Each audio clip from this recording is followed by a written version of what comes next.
¿Qué tal? Bienvenidos una vez más al devocional con el pastor Gerson González, donde día a día nos acercamos a las Escrituras para conocer y experimentar el poder del Evangelio. Deseamos que seas grandemente bendecido mientras escuchamos la palabra de Dios, porque la palabra de Dios no está presa. Comenzamos. Buenos días, Dios sea contigo, Dios sea con todos nosotros, bienvenidos. Qué gozo esta mañana poder una vez más unirnos alrededor de las Escrituras. Hemos iniciado en nuestro episodio anterior a revisar el relato de la resurrección en Juan capítulo 20. La pregunta es, ¿qué implicaciones tiene para nosotros la resurrección? ¿Qué bendiciones arroja este gran hecho que claramente marcó la historia de la iglesia cristiana, dado que el Señor fue coronado como cabeza de la iglesia después de su resurrección? Eso debería cautivar y llamar claramente nuestra atención. En nuestro episodio anterior hablábamos precisamente de esos días de oscuridad en la que el pecador yace de una manera permanente, pero una vez que la luz brilla en nuestro entendimiento y venimos al Señor, podríamos tener días difíciles.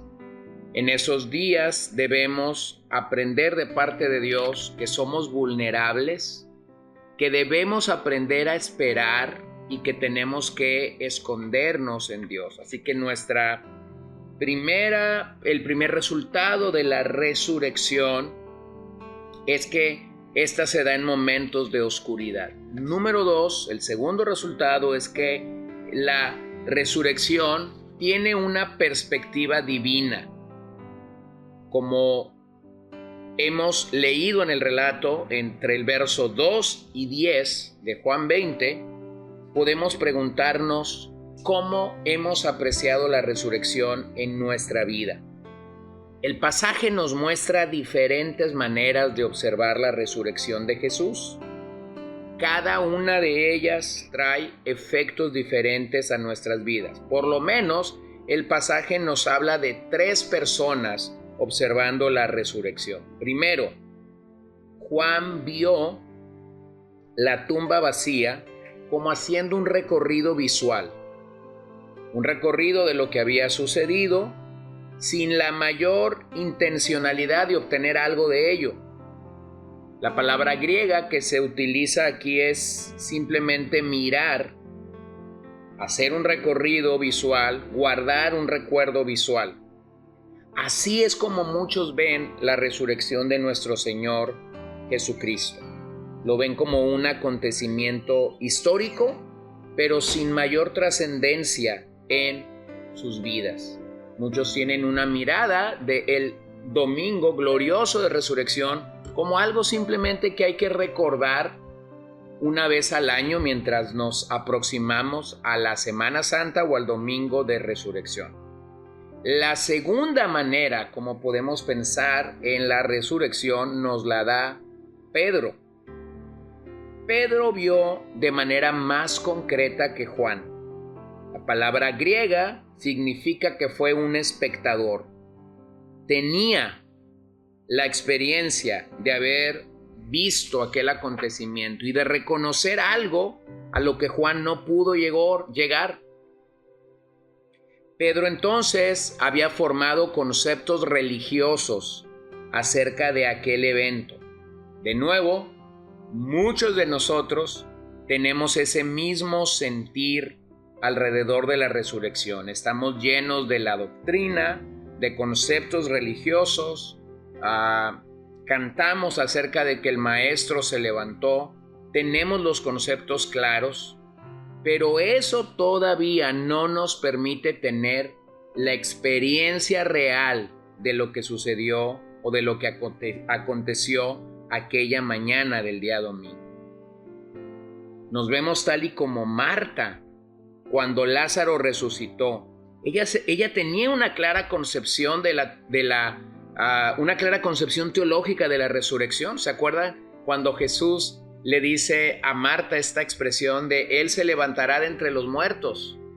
Y entonces Marta responde a ellos: sí, Señor, yo sé que en el día final, en el día postrero, Él se levantará, pero su fe no le alcanzaba para ver el poder que Jesús tenía para obrar un milagro.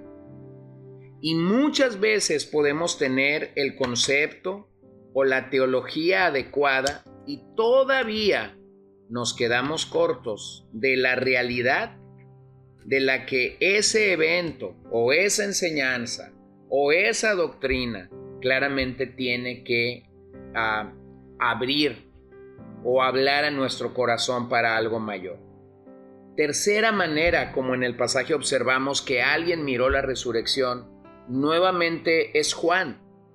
Juan, quien inicialmente había hecho simplemente un recorrido visual, ahora nos dice en su relato que realmente él vio y después de que había visto, creyó.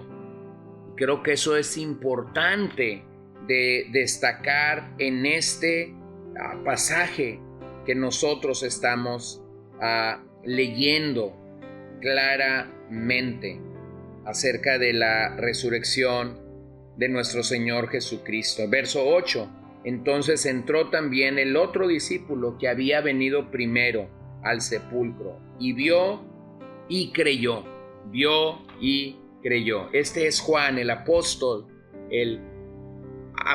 amado por Jesús. Este es un ver diferente y este es el ver necesario para nosotros al pensar en la resurrección si queremos capturar el poder de esa resurrección realmente. La palabra griega aquí descrita significa percibir, conocer en totalidad, comprender plenamente aquello que hemos visto, mirar profundamente. Así que lo que realmente nos hará vivir en el poder de la resurrección es que esta verdad se haga real en nuestras vidas.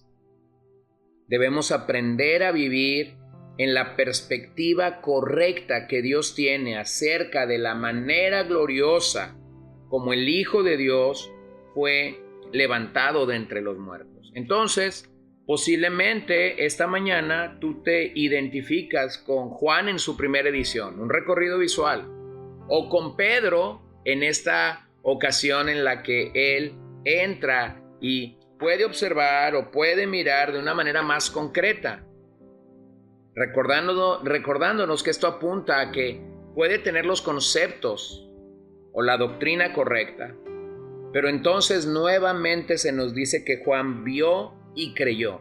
Esto no solamente es necesario para apreciar la doctrina de la resurrección, de hecho es necesario para apreciar toda la Biblia. Toda la Biblia requiere que nosotros veamos y creamos en la obra de Dios en nuestras vidas. Así que hay una perspectiva divina, como somos llamados a mirar el evento de la resurrección. Necesitamos ver y creer. Ahora permíteme pasar al tercer resultado. La resurrección nos ofrece misericordia sin límites o ilimitada. Verso 11 y 12. Pero María estaba fuera llorando junto al sepulcro. Y mientras lloraba se inclinó para mirar dentro del sepulcro y vio a dos ángeles con vestiduras blancas que estaban sentados, el uno a la cabecera y el otro a los pies, donde el cuerpo de Jesús había sido puesto.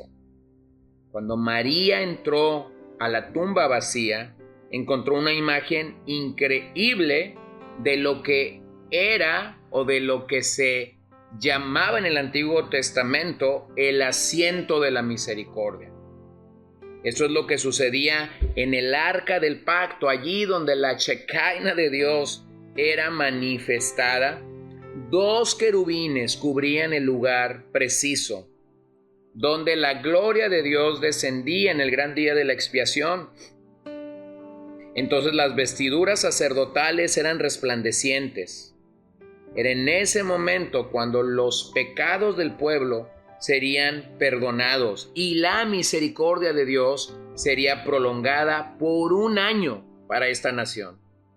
Así que el sumo sacerdote depositaba la sangre en la plancha de oro que cubría el arca del pacto, y en ese momento el testimonio de su presencia era tan fuerte que cuando el sacerdote salía con vida, el pueblo podía saber que 1 año más el perdón de Dios los había alcanzado. En eso consistía el asiento de la misericordia en el Antiguo Testamento.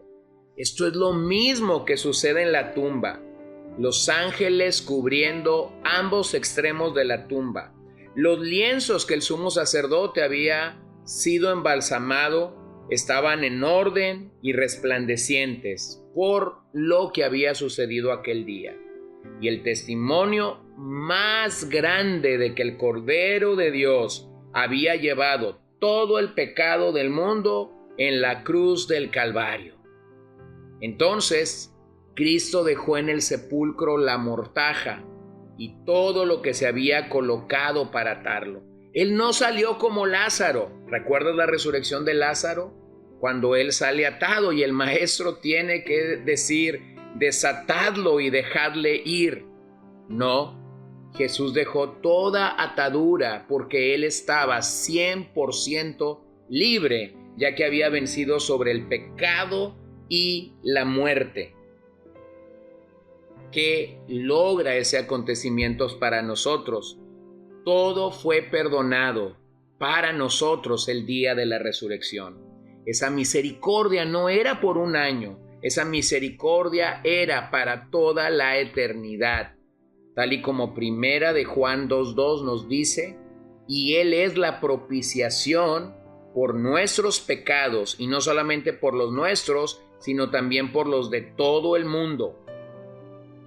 O Romanos 4:25, el cual fue entregado para nuestras transgresiones y resucitado para nuestra justificación. Así que, querido oyente, querido amigo, esta mañana una vez más puedo decirte, hay esperanza en la resurrección.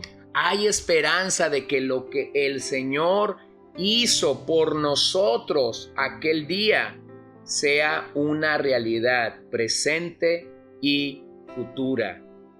Bueno, hace unos solos días platicaba con un joven y hablábamos precisamente de esta experiencia que muchos enfrentamos durante la pandemia cuando tuvimos COVID. Y recordábamos que muchos temían a la muerte. Pero entonces le mencioné a este joven que en la fe cristiana hay una realidad y que nosotros pudimos tener la experiencia mientras estábamos enfermos de saber que la muerte no puede conquistarnos, ya que nuestro querido y amado Salvador la venció por una vez y para siempre, y por eso es que la fe cristiana no teme morir, no tenemos miedo a morir, porque sabemos que la muerte simplemente es el paso final o el enemigo postrer que enfrentaremos para vernos cara a cara con el buen pastor. Así que quisiera animarte y alentarte a ver la resurrección como Juan, a ver lo que este relato te dice y creerlo. Pero una vez que eso ha sucedido en tu vida, reconocer que la resurrección nos recuerda que hay misericordia abundante para nosotros. Gracias, Señor. Gracias por haber muerto en la cruz por nosotros y por haber resucitado de entre los muertos. Te levantaste con poder y con toda autoridad y has glorificado a tu Hijo amado Jesús. Que podamos ver y creer todo esto, Señor, para tu gloria y para tu honra lo pedimos en esta mañana, Señor. Amén. Gracias por acompañarnos el día de hoy. No olvides compartir este devocional con todos tus conocidos y recuerda que puedes seguirnos en Podbean, Spotify y Facebook como CCBN Los Mochis para que puedas escuchar todos los mensajes, los devocionales y también seguir nuestras transmisiones en vivo. Esperamos que nos acompañes el día de mañana. Que el Señor te bendiga.